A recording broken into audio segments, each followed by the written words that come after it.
Hello friends, എല്ലാവർക്കും നമസ്കാരം. നിങ്ങളേവരും കാത്തിരിക്കുന്ന അലീനയുടെ ഇനി വരാനിരിക്കുന്ന വിശേഷത്തിലേക്ക് എല്ലാ കൂട്ടുകാർക്കും സ്വാഗതം. എല്ലാവർക്കും നല്ലൊരു ദിവസം ആശംസിച്ചുകൊണ്ട് തന്നെ വിശേഷത്തിലേക്ക് കിടക്കാം. നമ്മൾ എല്ലാ ദിവസവും വരാനിരിക്കുന്ന കഥ ചെയ്യുന്നുണ്ട്. അപ്പോൾ നിങ്ങൾക്ക് വീഡിയോ ഇഷ്ടപ്പെടുകയാണെങ്കിൽ നമ്മുടെ ചാനലൊന്ന് സബ്സ്ക്രൈബ് ചെയ്ത് വെച്ച് ഒരു ലൈക്കൊക്കെ അടിച്ചിട്ട് നമ്മുടെ വീഡിയോ കാണാൻ വേണ്ടി ശ്രമിക്കണേ. അപ്പോൾ ഞാൻ നേരെ വിശേഷത്തിലേക്ക് തന്നെ കടക്കുകയാണ് കേട്ടോ. അങ്ങനെ നമ്മുടെ അലീന ഇപ്പോൾ കുളത്തുപുഴയിലാണുള്ളത്. അലീന കുളത്തുപുഴയിലുണ്ട്. അലീന എല്ലാവരുടെയും മനസ്സ് പിടിച്ചടക്കി എല്ലാവരോടും ഇപ്പോൾ അലീനയ്ക്ക് സ്നേഹം മാത്രമാണുള്ളത്. ആ വീട്ടിൽ അലീനയ്ക്കൊരു പ്രത്യേക സ്ഥാനം തന്നെയുണ്ട്. ആ വീട്ടിൽ കുളത്തുപുഴയിൽ മാത്രമല്ല, പുനലൂരിലെ കൊട്ടാരമറ്റത്തെ വീട്ടിലെ, അതായത് നമ്മുടെ സ്റ്റാൻലിയുടെ ചേട്ടനനിയന്മാർക്ക് എല്ലാവർക്കും അലീന അത്രയ്ക്ക് കാര്യമാണ്. അലീന എല്ലാവരുടെയും മനസ്സ് കീഴടക്കിയിരിക്കുകയാണ് കേട്ടോ. കൂടെ നമ്മുടെ ഷെറിൻ എന്ന് പറഞ്ഞാൽ ഇപ്പോൾ അലീനയ്ക്ക് എന്താ പറയുക, അത്രയ്ക്കും ഒരു വലിയൊരു പാർട്ടായിട്ട് മാറിയിരിക്കുകയാണ്. അങ്ങനെ നമ്മുടെ സ്റ്റാൻലിയോട് ചോദിച്ചിട്ട് ഷെറിനെ കുറച്ച് ദിവസം കുളത്തുപുഴയിലേക്ക് കൊണ്ടുവന്ന് നിർത്തണം. അതാണ് നമ്മുടെ അലീനയുടെ ഉദ്ദേശം. ഇത് അലീനയുടെ ഉദ്ദേശം മാത്രമല്ല കേട്ടോ. രേവതിക്കുട്ടിയും ഗ്രേസിയും മാമച്ചനും കൂടി അലീനയോട് ആവശ്യപ്പെട്ടതാണ്. എങ്ങനെയെങ്കിലും സത്യങ്ങളൊക്കെ അറിയണമല്ലോ. ആ കുട്ടി എവിടെയാണുള്ളത്, ഏത് അനാഥാലയത്തിലാണുള്ളത് എന്നൊക്കെ അറിയണമെങ്കിൽ ഷെറിനെ നല്ല രീതിയിൽ നമ്മുടെ അലീന ഒന്ന് ശ്രദ്ധിച്ച് ഷെറിനെ ഒന്നും സോപ്പിട്ടൊക്കെ എടുത്താൽ മാത്രമേ അത് പറ്റത്തുള്ളൂ എന്നറിയാം. പക്ഷേ അലീന മാക്സിമം ശ്രമിച്ചു നോക്കി. ഷെറിൻ്റെ കയ്യിൽ നിന്നോ അല്ലെങ്കിൽ ഷെറിൻ്റെ വായിൽ നിന്നോ ആ കുട്ടി എവിടെയാണ് എന്നറിയാനുള്ള മാക്സിമം ശ്രമങ്ങളൊക്കെ നടത്തിയെങ്കിലും നമ്മുടെ ഷെറിന് അത് അറിയത്തില്ല. ഇനിയിപ്പോൾ അറിയാവുന്ന ഏക ഒരാളെന്ന് പറയുന്നത് വല്യപ്പച്ചന് മാത്രമാണ്. അതായത് നമ്മുടെ ഔതക്കുട്ടിക്ക് മാത്രമാണ്.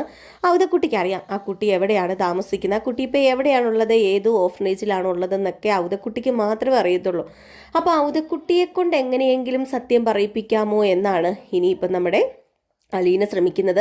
അതിന് അലീനയ്ക്ക് ഷെറിനോട് നല്ല സ്നേഹമാണെന്നും അലീന നന്നായിട്ട് ഷെറിനെ നോക്കുന്നുണ്ടെന്നും അതുപോലെ ഷെറിൻ ചേച്ചിയുടെ ബുദ്ധിമുട്ടെല്ലാം അലീനയ്ക്ക് നന്നായിട്ട് അറിയാവുന്നും അതൊക്കെ മാറ്റിയെടുക്കണമെങ്കിൽ നമ്മൾ തന്നെ ഇതിന് ഇറങ്ങണം എന്നുമൊക്കെ അലീന ഔതക്കുട്ടിയോട് പറയുന്നുണ്ട്. അങ്ങനെ ഔതക്കുട്ടിയോട് പറഞ്ഞപ്പോഴത്തേക്കും സ്റ്റാൻലി ഇങ്ങോട്ടേക്ക് അവളെ കൊണ്ടുവരാൻ സമ്മതിക്കുമെന്ന് എനിക്ക് അറിയില്ല മോളെ എന്നൊക്കെയാണ് പറഞ്ഞത്. അപ്പോൾ സ്റ്റാൻലിയുടെ മുമ്പിൽ അലീന ചെന്നിട്ട്, ഞാനിവിടെ ഒറ്റയ്ക്കല്ലേ, ഷെറിൻ ചേച്ചി അവിടെ കുറേ നാളായിട്ട് നിൽക്കുകയല്ലേ, ഷെറിൻ ചേച്ചിനെ ഇങ്ങോട്ട് കൂട്ടിക്കൊണ്ട് വരട്ടെ എന്ന് ചോദിച്ചപ്പോൾ അത് ശരിയാവില്ല, ഇങ്ങോട്ടേക്ക് അവളെ കൂട്ടിക്കൊണ്ട് വരാൻ ഞാൻ സമ്മതിക്കില്ല, കാരണം നിനക്കറിയാമല്ലോ അവളുടെ അവസ്ഥ. അപ്പോൾ ആ ഒരവസ്ഥയിൽ അവൾക്ക് പെട്ടെന്ന് വീടൊക്കെ മാറുമ്പോഴത്തേക്കും ചിലപ്പോൾ അസുഖം കൂടാൻ ചാൻസ് ഉണ്ടെന്ന് പറഞ്ഞപ്പോൾ അസുഖമോ, അതിന് ആര് പറഞ്ഞു ഷെറിൻ ചേച്ചിക്ക് അസുഖം ഉണ്ടെന്ന്? ഷെറിൻ ചേച്ചിക്ക് ഒരു അസുഖവും ഇല്ല. നിങ്ങളെല്ലാം ഷെറിൻ ചേച്ചിക്ക് അസുഖം ഉണ്ടാക്കാതിരുന്നാൽ മാത്രം മതി. ഷെറിൻ ചേച്ചിക്ക് ഒരു അസുഖവും ഇപ്പോൾ പിടിപെട്ടിട്ടില്ല. അതുകൊണ്ട് ഞാൻ പറയുകയാണ്, എങ്ങനെയെങ്കിലും ഷെറിൻ ചേച്ചീനെ ഞാൻ ഇങ്ങോട്ടേക്ക് കൂട്ടിക്കൊണ്ട് വരട്ടെ, ഷെറിൻ ചേച്ചിനെ ഞാൻ പതുക്കെ മാറ്റിയെടുത്തോളാം. അതൊരു അസുഖമല്ല, അതൊരവസ്ഥയാണ്. എല്ലാം നഷ്ടപ്പെട്ടു എന്ന് ഒരു മനുഷ്യന് തോന്നുമ്പോഴുണ്ടാകുന്ന ഒരു അവസ്ഥയാണത്. അതൊരു അസുഖമോ ഭ്രാന്തോ വട്ടോ ഒന്നും ആയിട്ട് ആരും കാണരുത്. അങ്ങനെ ഒരിക്കലും ഷെറിൻ ചേച്ചിനെ മാറ്റി നിർത്തരുത് എന്നൊക്കെ പറഞ്ഞപ്പോഴത്തേക്കും നമ്മുടെ സ്റ്റാൻലി അലീനയുടെ ആ വാക്കുകളിൽ ഒരുപാട് എന്താ പറയുക അർത്ഥങ്ങളുണ്ടെന്ന് മനസ്സിലായി. അലീന എന്ത് ചെയ്താലും അതിനൊരു അർത്ഥമുണ്ട്, അല്ലെങ്കിൽ അലീന എന്ത് ചെയ്താലും അതിനൊരു ന്യായമുണ്ട് എന്ന് സ്റ്റാൻലിക്ക് ഇപ്പം നന്നായിട്ട് അറിയാം. അപ്പോൾ അതുകൊണ്ട് തന്നെ നമ്മുടെ സ്റ്റാൻലി അലീന പറഞ്ഞത് കേട്ടിട്ട് പറഞ്ഞു, എങ്കിൽ പിന്നെ ഒരു കാര്യം ചെയ്യ്, നീ പറയുന്നത് പോലെ തന്നെ ചെയ്യാം. ഇനിയിപ്പം 2-3 ദിവസം അവൾ ഇവിടെ കൊണ്ടുവന്ന് നിർത്തിയിട്ട് എനിക്കൊരു തലവേദന ഉണ്ടാക്കരുതെന്ന് പറഞ്ഞപ്പോൾ ഇല്ല, ആർക്കും ഒരു തലവേദന ഉണ്ടാക്കില്ല. ഷെറിൻ ചേച്ചിയുടെ ഫുൾ ഉത്തരവാദിത്വവും എനിക്ക് വിട്ടു തന്നേരെ, ഞാൻ നോക്കിക്കോളാം ഷെറിൻ ചേച്ചീനെ എന്ന് പറഞ്ഞിട്ടാണ് നമ്മുടെ സ്റ്റാൻലി ഷെറിനെ കൊണ്ടുവരാൻ സമ്മതം കൊടുക്കുന്നത്. അങ്ങനെ അലീന നേരെ ഔതക്കുട്ടിയോട് ചെന്ന് പറഞ്ഞു, അതേ വല്യപ്പച്ച, ഞാൻ പറഞ്ഞ് സമ്മതിപ്പിച്ചിട്ടുണ്ട്. ഇപ്പോൾ ഷെറിൻ ചേച്ചിനെ കൊണ്ടുവരുന്നത് കൊണ്ട് കുഴപ്പമൊന്നുമില്ല, ഞാൻ നോക്കിക്കോളാം എന്ന് പറഞ്ഞപ്പോഴത്തേക്കും മോളെ റിസ്ക് എടുക്കണോ, ചിലപ്പോൾ ഇത് നിനക്ക് തലവേദനയായി തീരും കേട്ടോ എന്ന് പറഞ്ഞപ്പം എനിക്ക് ഒരു തലവേദനയില്ല അപ്പച്ച, ഞാൻ ഷെറിൻ ചേച്ചിനെ പൊന്നു പോലെ നോക്കിക്കോളാം, ഇങ്ങ് കൊണ്ടുവന്നേച്ചാൽ മാത്രം മതി. വേണമെങ്കിൽ ഒരു കാര്യം ചെയ്യാം, ഞാനും കൂടെ വരാം. ഇനിയിപ്പോൾ ഷെറിൻ ചേച്ചിക്ക് വല്യപ്പച്ചൻ്റെ കൂടെ വരാൻ ബുദ്ധിമുട്ടാണെങ്കിൽ ഞാനും കൂടെ വരാമെന്ന് പറഞ്ഞു. അപ്പോഴത്തേക്കും നമ്മുടെ ഔതക്കുട്ടി പറഞ്ഞു, എന്നാൽ പിന്നെ ശരി നമുക്ക് പോയേക്കാന്ന് പറഞ്ഞിട്ട് ഔതക്കുട്ടിയും അതുപോലെ ഡ്രൈവർ ബൈജുവും അലീനയും കൂടിയാണ് നമ്മൾ ഷെറിനെ കൊണ്ടുവരാനായിട്ട് നേരെ പുനലൂർക്ക് ചെല്ലുന്നത്. അവിടെ ചെന്ന് കഴിഞ്ഞപ്പോഴത്തേക്കും നമ്മുടെ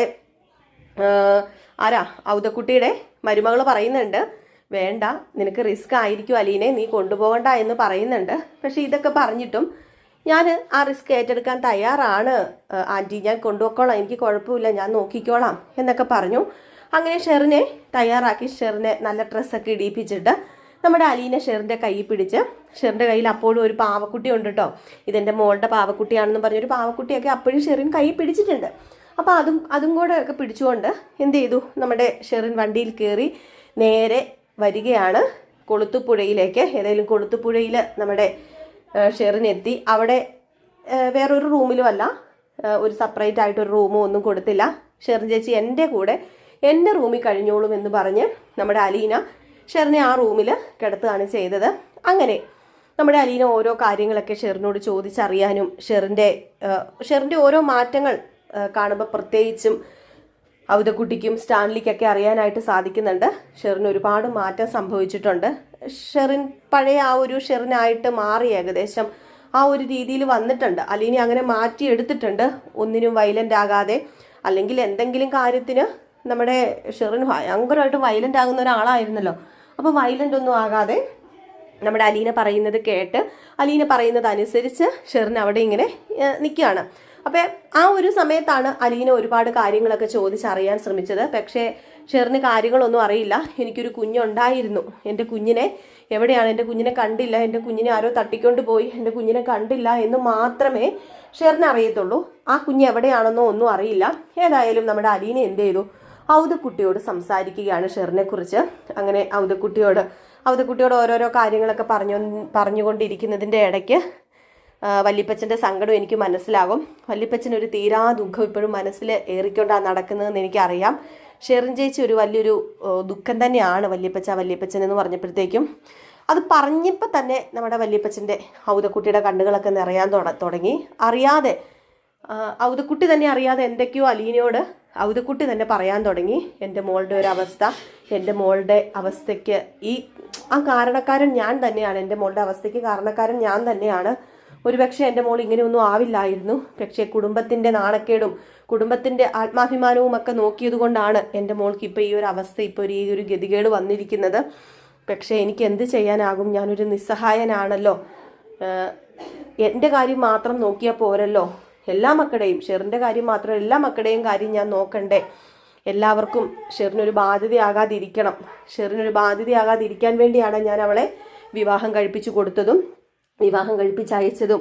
അതിനിടയിലുണ്ടായ സംഭവങ്ങളൊക്കെ അങ്ങനെ ആയിപ്പോയി എന്ന് പറഞ്ഞപ്പം, അല്ല വല്യപ്പച്ച, ഞാനൊരു കാര്യം ചോദിച്ചോട്ടെ.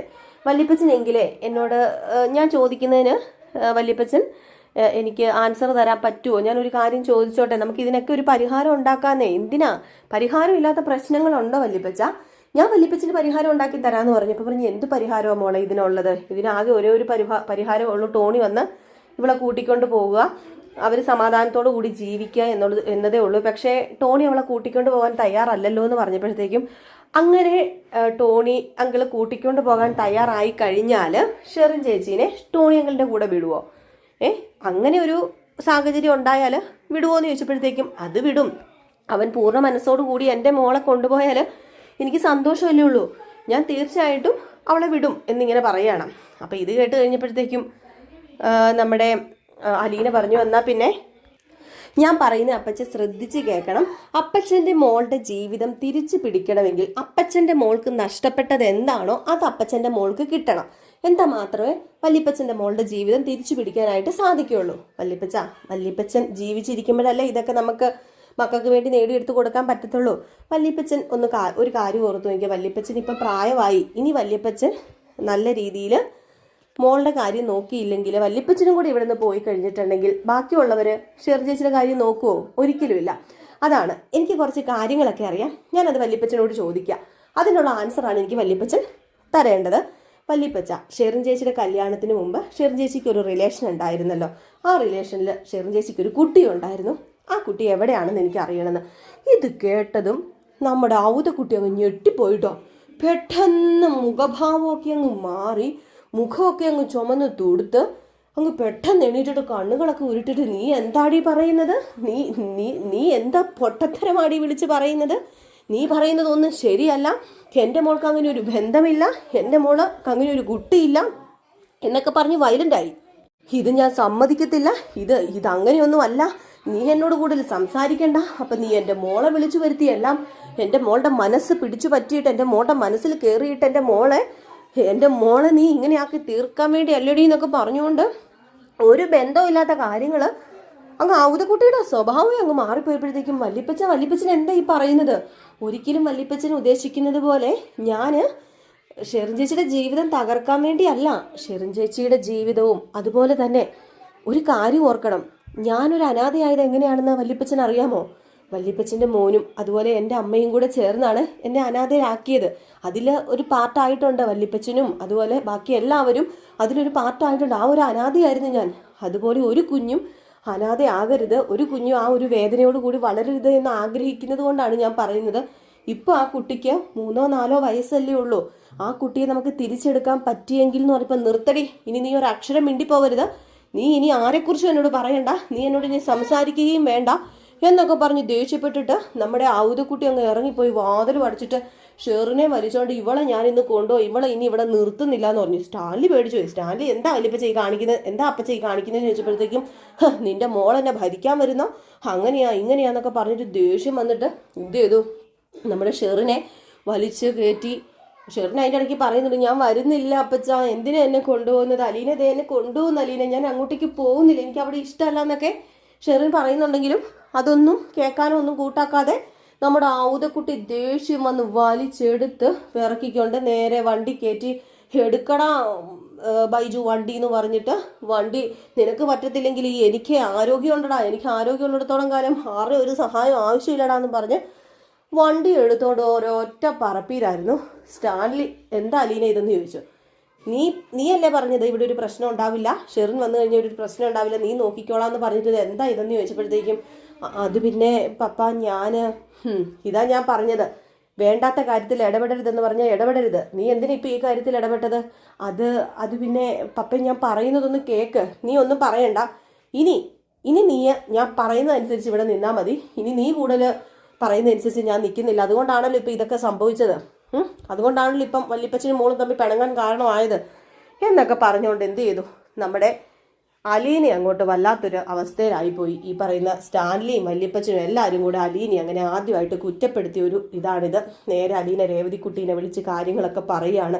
എനിക്കറിയില്ല മോളെ രേവതി, വേണ്ടായിരുന്നു, ഇതൊന്നും പറയണ്ടായിരുന്നു, പക്ഷെ പറഞ്ഞും പോയി, ഇനി എന്ത് ചെയ്യുന്നു എനിക്കറിയില്ല മോളെ രേവതി എന്ന് പറഞ്ഞ് സങ്കടത്തോടു കൂടി ഇങ്ങനെ നമ്മുടെ രേവതീനെ വിളിച്ചിങ്ങനെ സംസാരിക്കുന്ന ഒരു സീനും ഉണ്ടേ. അങ്ങനെ നമ്മുടെ രേവതീനെ വിളിച്ച് സംസാരിച്ച് കഴിഞ്ഞപ്പോഴത്തേക്ക് രേവതിക്ക് എന്ത് ചെയ്യാൻ പറ്റും, രേവതി പറഞ്ഞ് സാരമില്ല അനിയൻ ചേച്ചി എന്തെങ്കിലും ഒരു വഴി കാണുമായിരിക്കും എന്ന് പറഞ്ഞപ്പോഴത്തേക്കും അങ്ങനെ അപ്പച്ചനെ എന്നെ വിട്ടുകളയാനൊന്നും പറ്റത്തില്ല, വല്യപ്പച്ചൻ വരും, എനിക്കറിയാം, ഞാൻ പറഞ്ഞതിൽ കാര്യമുണ്ട് എന്ന് അപ്പച്ചന് മനസ്സിലായിട്ടുണ്ട്. കാരണം വെറുതെ ഒന്നുമല്ല അപ്പച്ചൻ ഇറങ്ങിപ്പോയത്, അപ്പച്ചൻ എൻ്റെ മുഖം മറയ്ക്കാൻ അല്ലെങ്കിൽ അപ്പച്ചൻ എന്നെ ഫേസ് ചെയ്യാൻ കഴിയത്തില്ലാഞ്ഞിട്ടാണ് അപ്പച്ചൻ ഇറങ്ങിപ്പോയത് രേവതിക്കുട്ടി. അല്ലാതെ ഒരിക്കലും അപ്പച്ചനിത് ഞാൻ പറഞ്ഞത് തെറ്റാണെന്നോ അല്ലെങ്കിൽ അത് അപ്പച്ചന് ഇഷ്ടപ്പെടാതിരുന്നിട്ട് മാത്രമാണ്, അല്ലാതെ തെറ്റാണെന്നൊന്നും ഓർത്തിട്ടല്ല, ഞാൻ തെറ്റൊന്നും പറഞ്ഞിട്ടില്ലെന്ന് തന്നെയാണ് ഇപ്പോഴും എൻ്റെ ഉറച്ച വിശ്വാസം. എന്തൊക്കെയാണെങ്കിലും രേവതി നമ്മളെപ്പോലെ ഒരിക്കലും അനാഥയാകാൻ പാടില്ല മോളെ. ആ കൊച്ച് അതുപോലെ തന്നെ ഷെറിൻ ചേച്ചിയുടെ മാനസികാവസ്ഥയൊക്കെ മാറണമെങ്കിൽ ഞാൻ ഇച്ചിരി വിഷമം അനുഭവിച്ചാലും കുഴപ്പമില്ലെന്ന് പറയുകയാണേ.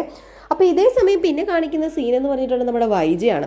അപ്പോൾ വൈജ പുകഞ്ഞു തുടങ്ങി, എരിഞ്ഞു തുടങ്ങി. നമ്മുടെ വൈജയോട് നമ്മുടെ ബാലചന്ദ്രൻ സത്യങ്ങളൊക്കെ ഏറ്റു പറയാൻ പോവുകയാണ്. സത്യങ്ങൾ പൂർണ്ണമായിട്ട് ഏറ്റു പറഞ്ഞില്ലെങ്കിലും നമ്മുടെ വൈജയുടെ അഹങ്കാരത്തിന് തെല്ലും കുറവില്ല.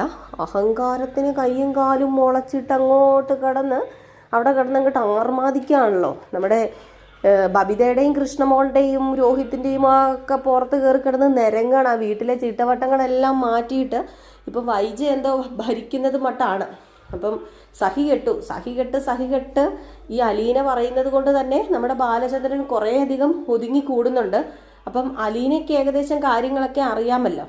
അപ്പം അതുകൊണ്ട് തന്നെ നമ്മുടെ അലീന പറഞ്ഞിരുന്നു, എനിക്ക് കുറച്ച് കാര്യങ്ങളൊക്കെ അറിയാമെന്ന് മേഡത്തിന് മനസ്സിലായതുകൊണ്ട് തന്നെ ഇനിയിപ്പം മേഡം ഒതുങ്ങും അച്ഛാ, അതുകൊണ്ട് നമുക്കൊന്ന് ക്ഷമിക്കുക എന്നൊക്കെ എന്നെ വിചാരിച്ചെങ്കിലും അച്ഛനൊന്ന് ക്ഷമിക്കുക.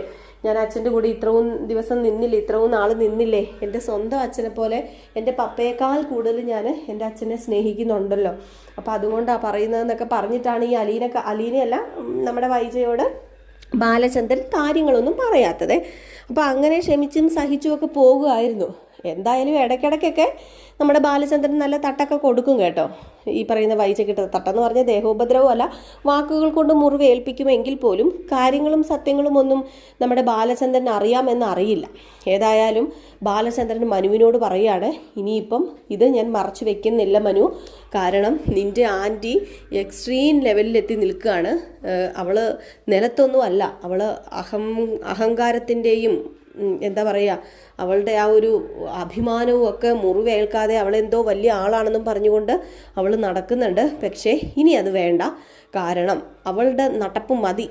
എനിക്ക് കണ്ടിട്ട് സഹിക്കാൻ പറ്റുന്നില്ല. അത്രയധികം എനിക്ക് അവളോട് ദേഷ്യവും വെറുപ്പും ഒക്കെ ഉണ്ട്. എന്നിട്ട് പോലും ഒരു വീട്ടിൽ ഇങ്ങനെ ഒരുമിച്ച് കഴിയുന്നുണ്ടല്ലോ ഞാൻ. ഇനിയിപ്പം അത് പറ്റില്ല. ഒരുമിച്ച് കഴിഞ്ഞോട്ടെ. പക്ഷേ ബാലചന്ദ്രൻ വെറും ഉണ്ണാക്കനല്ല, ബാലചന്ദ്രൻ വെറും കഴിവുകെട്ടവനല്ല, ബാലചന്ദ്രൻ മേനോനെല്ലാം അറിഞ്ഞിട്ട് തന്നെയാണ് ഇവിടെ നിൽക്കുന്നത് എന്ന് അവൾ അറിയണം. അവൾ അങ്ങനെ അറിഞ്ഞാൽ മാത്രമേ കാര്യമുള്ളൂ എന്ന് പറയുമ്പോൾ മനു ചോദിക്കുന്നുണ്ട്, വേണോ അങ്കിളെ, അതിൻ്റെ കാര്യമുണ്ടോ? അങ്ങനെ പറഞ്ഞു കഴിഞ്ഞിട്ടുണ്ടെങ്കിൽ പിന്നെ വലിയ പ്രശ്നമാവില്ലേ? പിന്നെ വൈജയാൻറ്റി അവിടെ നിൽക്കുമെന്ന് എനിക്ക് തോന്നുന്നില്ല. മിക്കവാറും വൈജയാൻറ്റി അവിടെ നിന്ന് പോകുള്ളൂ എന്ന് പറയുമ്പോൾ അവൾ പോയാലും ഇവിടെ നിന്നാലും പറയേണ്ടത് എനിക്ക് പറയണം. അവളിവിടെ നിന്നിട്ട് എനിക്ക് വലിയ പ്രയോജനമൊന്നും ഇല്ലല്ലോ. പിന്നെ അലീനയുടെ കാര്യം ഇപ്പോൾ സേഫ് തന്നെയാണ്. അപ്പോൾ ഏതായാലും എനിക്ക് പറയണം, എനിക്ക് പറയാതിരിക്കാൻ പറ്റത്തില്ല. കാരണം നിനക്കറിയാലോ, ഈ പറയുന്ന സ്റ്റാൻലിനെ ഞാൻ ഒരുപാട് വെറുത്തൊരു സമയം ഉണ്ടായിരുന്നു. പക്ഷേ അയാളുടെ ഭാഗത്ത് എന്തൊക്കെയോ ന്യായമുണ്ടെന്ന് എനിക്കിപ്പോൾ തോന്നിപ്പോവുകയാണ്. അയാൾ ഇവളെ അന്വേഷിച്ച് വരാതിരുന്നത് ഒരുപക്ഷെ ദൈവം അയാൾക്ക് കൊടുത്ത ആ ഒരു നന്മയുടെ ഇതായിരിക്കും. അയാൾ നല്ല മനുഷ്യനായതുകൊണ്ടായിരിക്കും. ഇതുപോലെ ഒരു ഭൂതനെ തലയിൽ കയറിയിരിക്കുന്നതിനേക്കാൾ ഭേദമാണല്ലോ. അപ്പോൾ അതുകൊണ്ടായിരിക്കും എന്നൊക്കെ ഇങ്ങനെ നമ്മുടെ മനുവിനോട് പറയുകയാണ് കേട്ടോ. അപ്പോൾ മനുവിനോട് ഇതൊക്കെ പറഞ്ഞപ്പോഴത്തേക്കും മനു ഇനി എന്നാൽ പിന്നെ അങ്കിളിൻ്റെ ഇഷ്ടം എന്താണെന്ന് വെച്ചാൽ ചെയ്യുക. പക്ഷേ അലീനയാണ് മകളെ എന്ന് ഒരിക്കലും പറയില്ല കേട്ടോ. നമ്മുടെ ബാലചന്ദ്രനെ സത്യങ്ങളൊക്കെ കുറച്ച് ബാലചന്ദ്രൻ അറിഞ്ഞിട്ടുണ്ട് എന്ന് പറയുകയാണ്. അപ്പോൾ ഏതായാലും നമ്മുടെ ബാലചന്ദ്രൻ കാര്യങ്ങളൊക്കെ തുറന്നു പറയാൻ തുടങ്ങുകയും അതുപോലെ തന്നെ ഔതക്കുട്ടി, ഇനിയിപ്പോൾ അടുത്ത എപ്പിസോഡ് വരാൻ പോകുന്നത് ഔതക്കുട്ടി തിരിച്ചു വന്ന് അലീനയോട് സത്യങ്ങളൊക്കെ പറയുകയാണ്. നമ്മുടെ ഔതക്കുട്ടിയുടെ കൊച്ചുമകൾ, അതായത് ഗ്രേസിയുടെയും അതുപോലെ തന്നെ നമ്മുടെ മാമച്ചൻ്റെയും കൂടെ കൊച്ചുമകൾ എവിടെയാണെന്നൊക്കെ അറിയാൻ പോവുകയാണ്. അതിൻ്റെ ചുരുളൊക്കെ അഴിയുന്നുണ്ട്.